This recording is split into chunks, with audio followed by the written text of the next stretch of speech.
I'm not ashamed to own my Lord, nor to defend his cause.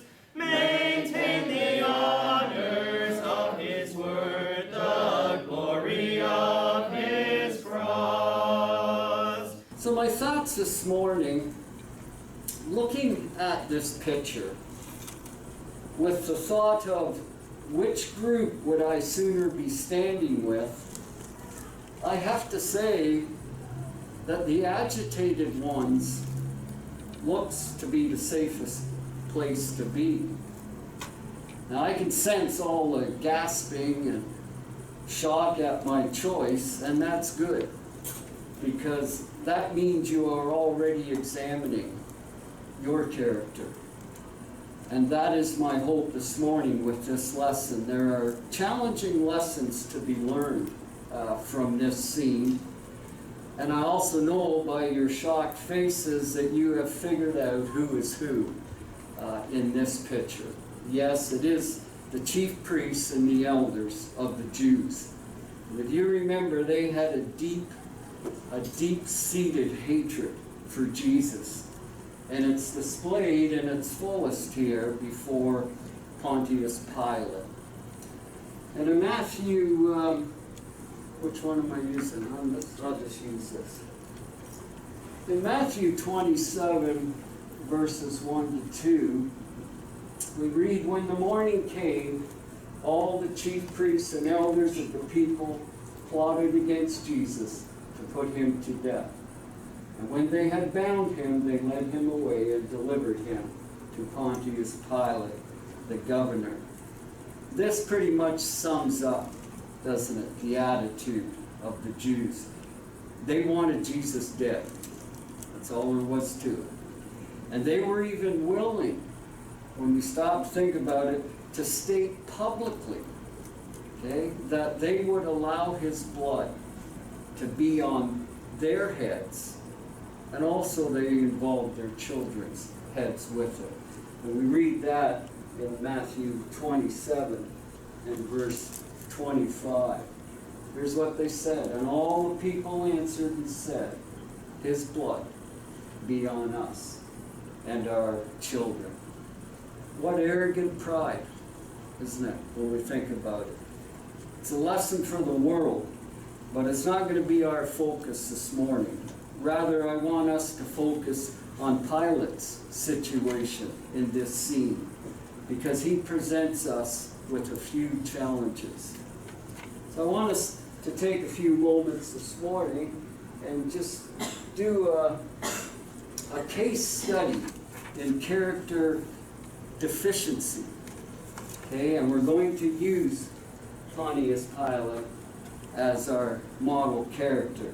Now I put all the passages this morning on the PowerPoint, and maybe I'll get each of you to read a verse. I only did that because when you fill in for one class and you never get through your lesson, it drives me nuts, because you never get to get your point across. So I put all the verses up just to kind of save us some time. But Pontius Pilate, he was the 5th procurator of Judah, and he served from 26 AD to 36 AD. And the procurators were Roman officials. Okay, and they were in charge of the different provinces of the Roman Empire. And they answered directly to the emperor. And under their rule, though, they allowed the Jews a measure of self-government. The Jews could do as they pleased to a certain extent. But passing a death sentence had to be confirmed by the procurator. And upon someone, the Jews could not do that. They had to be given the rights to do that. And all that they could charge Jesus with was in Matthew 26, verses 64 to 65. Here's all that they could charge him with. And let's start with you, Tammy. Jesus said to him, It is as you said. Nevertheless, I say to you, hereafter you will see the Son of Man sitting at the right hand of the power, and coming on the clouds of heaven. Then the high priest tore his clothes, saying, He has spoken blasphemy. What further need do we have of witnesses? Look, now you have heard his blasphemy. Okay. They wanted Jesus dead, but they couldn't pass the death sentence upon him. This was all they could charge him with, was blasphemy. And Jesus had made the claim to be equal with the Father. And that claim belonged to no ordinary man. And for the Jews, that claim was worthy of death. But the question is, had Jesus given enough evidence over the years to show that he was truly the Messiah? Did he give enough convincing proof? He certainly hadn't. And they refused to admit it. They could falsely charge him with blasphemy, and that was it. The death sentence that they were seeking had to be passed by the procurator. And so off they go to Pilate. And we read in John 18 and verse 31. Colin. Then Pilate said to them, You take him and judge him according to your law. Therefore the Jews said to him, Is it not lawful for us to put anyone to death? Okay, so here's Pilate, the man put in the position by the Roman emperor to watch over this province. And we see here that Pilate could not even be bothered to look into this situation, even though it was his job, didn't he? But to him, to Pilate, here, I gather that it was an unneeded stress, just unneeded stress to him. It would demand too much effort on his part to look into this. So, as we read, he just passes by, gives it to the Jews. You judge him. As I thought about that, all of us, from time to time, are called upon to make decisions that we don't enjoy making. Tough decisions. And it's during these times, and like here with Pilate, that our character or our lack of it shines through. And the account of Pontius Pilate is a good case study in character deficiency. Because you see, by looking at the things that Pilate did and the reasons for his actions, we can gain a better understanding and an appreciation, a better appreciation of what it means to have an honest character. Pilate, if you recall, did not have a good relationship with the Jews. And he was always finding ways to appease them, finding ways to keep them happy. And one of the ways is recorded in Mark 15, verses 6 to 7. Lisa? Now at the feast, he was accustomed to realizing one prisoner to them, whomever they requested, and there was one named Barabbas, who was chained with his fellow robbers. They had committed murder in the rebellion. Okay. Pilate had ways of appeasing the Jews. This was one of the customs that he had. It was used as a means of getting out of passing sentence against Jesus. He did not want to do that. And so it was his way out. He had, though, if we recall, he had found no wrong in Jesus. So that means that he knew. And we read that in Matthew 27 and 23. Mara or Heather, whichever. Want to read that? Then the governor said, Why? What evil has he done? They cried out all the more, saying, Let him be crucified. Okay. Pilate knew Christ was innocent. And he asked the question, what evil has he done? Why should he be charged? But as we see, knowing that, he gave the Jews the choice. Okay? He could either release Jesus or a man imprisoned for rebellion, murder, and robbery. And we read that in Mark 4, or Mark 15 and verse 7. And there was one named Barabbas who was chained with his fellow rebels. They had committed murder in the rebellion. Okay, so we just read Pilate knew Christ was innocent, and here's what he offered them. Instead of doing what he ought to have done, he offers them that someone that's been charged with murder and rebellion. Pilate, as a politician, was quite cunning, wasn't he? He was a true man-pleaser. And nothing has changed, has it, in politics since the first century. He was allowing the Jews to use their evil motives to their advantage. And by doing so, by giving them this opportunity, he was trying to hide his own weak character. In other words, he decided to pass on the decision that he should have been making. He should have been standing up for what he said.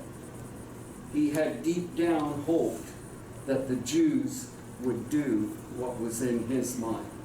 That's what I see. He knew, he told them, but he was too afraid to take a stand, and so slyly and sneakily, he passed the buck to them. And I believe maybe his desire was that they would see that and change their thoughts. But as we read, the chief priests, even if he'd have made that point, we read that the chief priests had already poisoned the minds of the crowd. And we read that in Matthew 27 and verse 20. But the chief priests and elders persuaded the multitudes that they should ask for Barabbas and destroy Jesus. Would it have mattered what Pilate had done? Well, we don't know, do we? We know what God's plan was, but we see here that the Jews' minds were already made up. But that was no excuse, was it, for Pilate's actions? People cannot always be trusted to do what we think should be done. If we know something should be done in a certain way and yet we're too afraid to take a stand for it, hoping that others will do that for us is not the way to go. We think that maybe they will do it, but what makes common sense to us, sometimes we think others will do the same. But what does Jeremiah 10 and 23 say? Robin? O Lord, I know the way of man is not in himself, and it is not in that he walks to direct his own steps. Okay. So we walk a dangerous road, don't we, when we allow others to make decisions for us, or we hope that others will make the right decision that we're too afraid to make or to say. It is good to have wise people that we can look up to for advice. We think of that with our parents. Problems that we have as young people, the first place we go is mom and dad. We trust their decisions. But we need to be careful when we do that in our everyday life with our friends.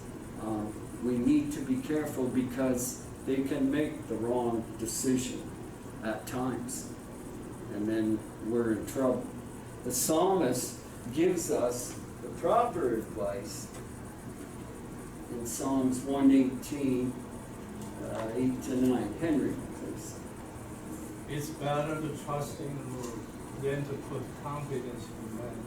It is better to trust in the Lord than to put confidence in princes. Okay, so there we have the idea of princess is just man, putting our trust in man. But a person of true character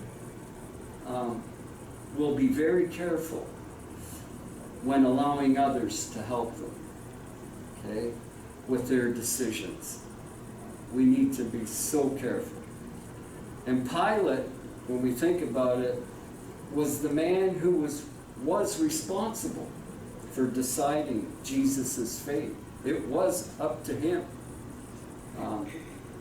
When he trusted and gave the Jews the right to make this decision for him, first of all, he was going against his conscience, and then we see that he began to lose control of the whole situation. It was out of control. And Pilate, I think we can fairly say, was a man of weak character, because it's shown in his final decision.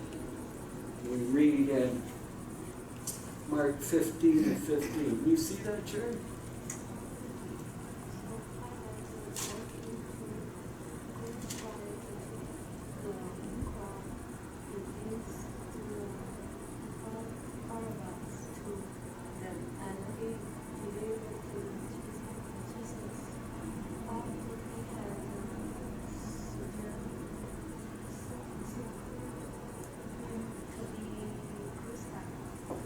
Okay, thank you, Jerry. When we think about this, I wonder about the other officials, because we see here now that Pilate knew that the Jews had wrongly delivered Jesus to him. Did some of his other close officials see that, know that? He also knew of their envy for Christ. He knew they hated him. And deep down, his own conscience could see the innocence of Jesus. But he knew things were well on their way now to becoming out of control. A riot was brewing here. And so he passed the buck. But first, he made a phony claim, didn't he, of being innocent in the whole matter. If we look at Matthew 27 and verse 24. Danny? Then Pilate saw that they could not him there at all, but rather that Pilate was raised. They took water and washed his hands before the multitude, saying, "I'm innocent of the blood of this just person. You see me." Okay. Here again, as I said a few moments ago about other officials, at times as Christians, when we fall short, if there was another brother or sister around, first of all, we would be ashamed, or we ought to be ashamed. And we would be ashamed because we're near somebody close. Someone close has seen that action. And that's why I think of Pilate as the leader of that province. And other officials, are they blind? Were they blind to what he was doing? I don't think so. They would have known also the whole situation. And here I think of the fact that they would be watching what Pilate's going to do. What's he going to do? They might have been hoping, I'm glad I'm not in that position, but what is Pilate going to do? And so we see here, he makes this claim publicly also, like the Jews had earlier, saying, don't worry about it, let his blood be on us. And then they involve their children. But here he says, I'm innocent of the blood of this just person. Well, maybe he didn't nail Christ to the cross, But how can he be innocent when he had the responsibility and the right to have made Christ innocent in the public eye, not charged him, not allowed him to be hung up upon the cross. But we see that he makes this phony claim of being innocent of the whole matter, when flat out is just a lie. He was not innocent. Maybe he thought if this got back to the emperor, he could be replaced by someone who could keep the peace. By choosing to please the people rather than delivering justice for Jesus, Pilate just simply showed his lack of character. And when we think about it, a lot of us are some of us are in positions of leadership in our workplaces. I think of a man as a father, we're certainly in the position of leadership in our home. And a lot of times we soon learn that we can't do what is right and please everyone. We're in a tough position then. We want to do what's right, maybe in our workplace, in our group of friends, and we already know there's going to be those that aren't going to be pleased with us. What do? And those who are willing to do what is right, regardless of the consequences, then we exhibit great character. And however, though, those who are willing to compromise truth and justice to please men, then we show a lack of character. As leaders must take responsibility. Flat out, it comes with the territory. That's what you're hired for. I remember being asked one time to be supervisor in the safety department.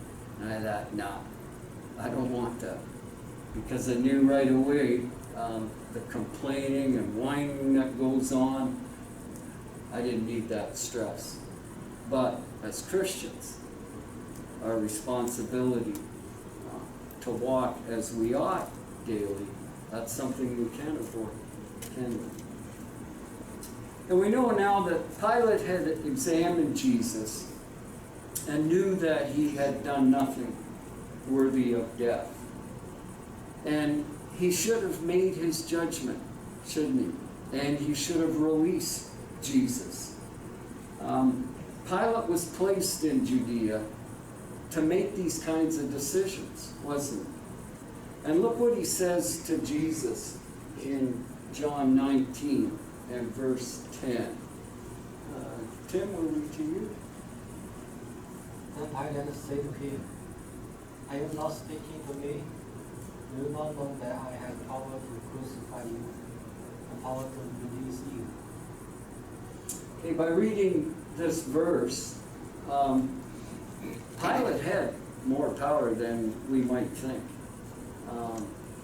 He could have told the Jews he was letting Jesus go free, and if they hadn't liked it, he could have called in the army who were at his disposal. He could have enforced his decision. He could have had the courage to have sat down with the emperor also. When we think, with an uprising, the emperor may have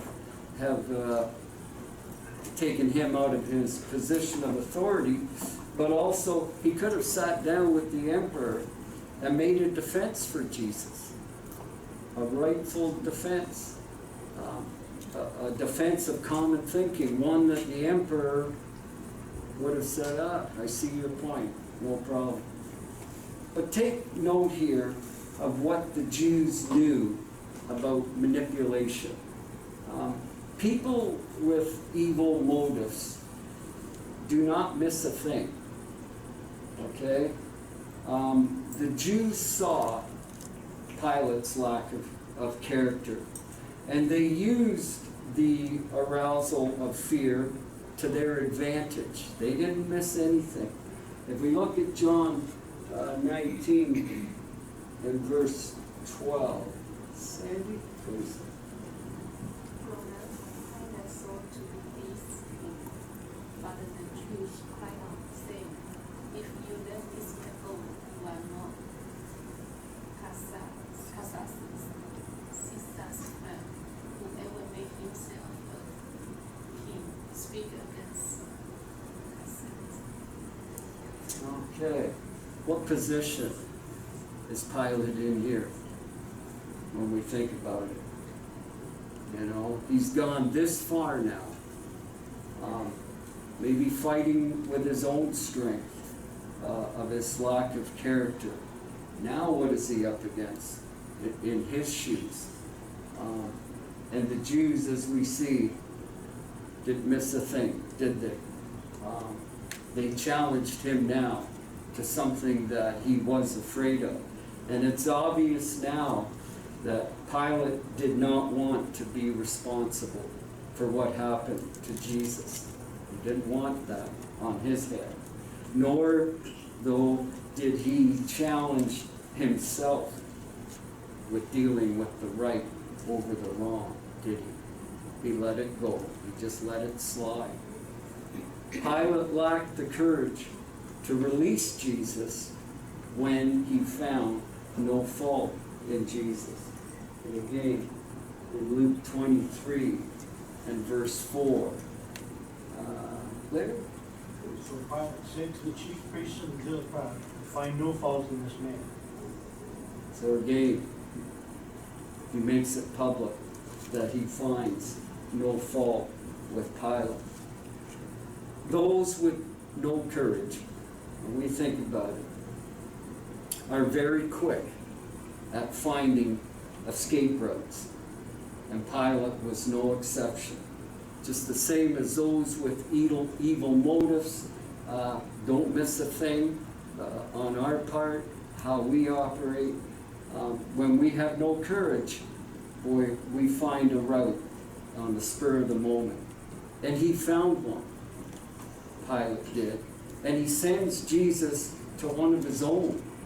You remember? He sends him to Herod. And in Luke 23, 6-7, we read that. When Pilate heard of Galilee, he asked if the man were a Galilean.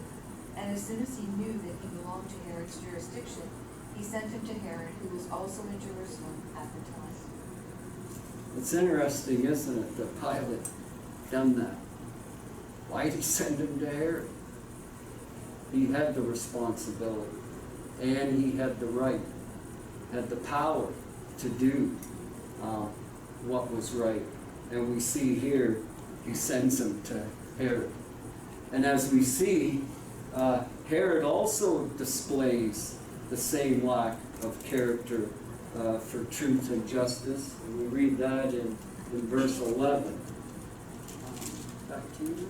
Then Herod, with his men of war, treated him with contempt and mocked him, arrayed him in a gorgeous robe, and sent him back to Pilate. So Herod displays the same attitude, doesn't he? Another Roman official, another politician, another one in power. We all have undesirable responsibilities. When we think of parents and our children, sometimes it just breaks our hearts to discipline them. But that's our right. That is our duty. And we have undesired responsibilities sometimes that we would like to wash away. Just like Pilate with his symbolic gesture. But it did not remove Pilate's guilt, did it? Or the part that he played in the Lord's death, no matter how hard he tried to make that display. His public display actually exposed his lack of character, and Herod likewise. He had the same responsibility. This was an innocent man. These were leaders of the country. but surrounded, we see with Herod, surrounded by his army,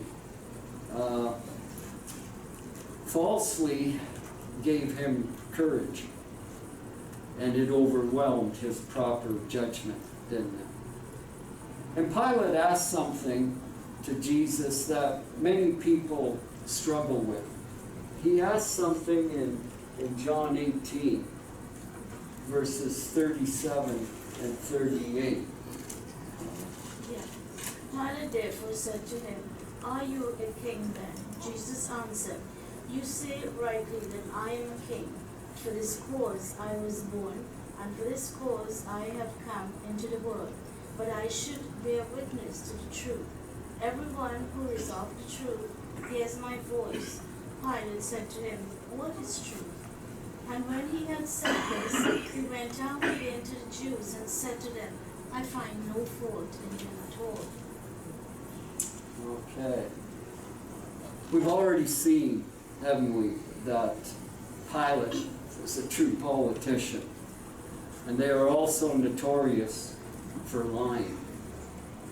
Maybe perhaps in order to survive in the political realm. But we see that Pilate traded truth for what was politically expedient, didn't he? Pilate, though, had also come from a background of Greco-Roman philosophy. Truth was doubted back then, and it was debated just like it is today. And Pilate, like those today who wish to disobey God, find the quest for truth a pointless endeavor, don't they? Why waste my time? I have no interest in it. But don't be fooled. Take courage to look at the real picture here. People like Pilate and people today, they just have no interest in learning the truth. And Pilate shows his weak character again by questioning it no farther. He didn't ask any more questions. It was a joke to him. That's all it was. And he, like all, though, will give an account for his actions before his Creator someday. And Christians, we should appreciate the value of truth, no matter how often we struggle. You know, when old sins come upon us, old temptations, that is when we need to appreciate the value of truth. And Proverbs 23 and 23 explains what we ought to do.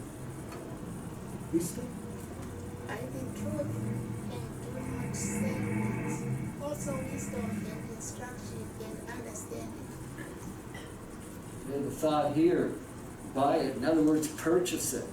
It's yours. Hang on to it. Don't give it away. Don't sell it. And also John 8 verse 32 tells us to what? Mark? You want to read that, please? You shall know the truth, and the truth shall make you free. Okay, we need to obey that. It will free us. In 1 Peter 1 and verse 22, Dave? Since you have purified your souls in obeying the truth through the Spirit in sincere love of the brethren, love one another fervently with a pure heart. The whole idea here is to love it.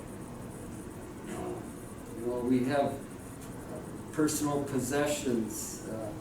We have things that we do. We just love that. And that ought to be our same feeling with God's Word and truth. And we do that because, And with all unrighteous deception among those who perish, because they did not receive the love of the truth, that they might be saved. we do that because we know that it offers us salvation. It sets us free from our horrible past. A lack of concern for truth is just simply evidence of a lack of character. That's all it is, isn't it? In Pilate, we see a man devoid of character. However, in the man that he condemned, we just see the opposite, don't we? Unlike Pilate, Jesus did not let others make decisions for him. He wasn't like a reed blowing in the wind. He was a man of authority. And Matthew 7, Henry, please. And so it was when Jesus had ended his sins, that the people were astonished at his teaching. For he taught them as one have authority, and not as the scribes. Unlike Pilate, Jesus was not motivated, was he, by what others thought of him. He didn't consult public opinion polls before speaking or taking action. He spoke the things that he did because they were the truth. And he did the things that he did because they were right. We read Matthew 15, 12 to 14. I'll read this one. So I got a couple more, and I see the clock's moving on. Then his disciples came and said to him, "Do you know that the Pharisees were offended when they heard this saying?" But he answered and said, "Every plant which my heavenly Father has not planted will be uprooted. Let them alone. They are blind leaders of the blind, and if the blind leads the blind, both will fall into the ditch." Unlike Pilate, Jesus cared about everyone but himself, didn't he? He put the interests of others before himself, especially when he endured the cross. And unlike Pilate's concern for truth, Jesus was the embodiment of truth. We read that in John 14.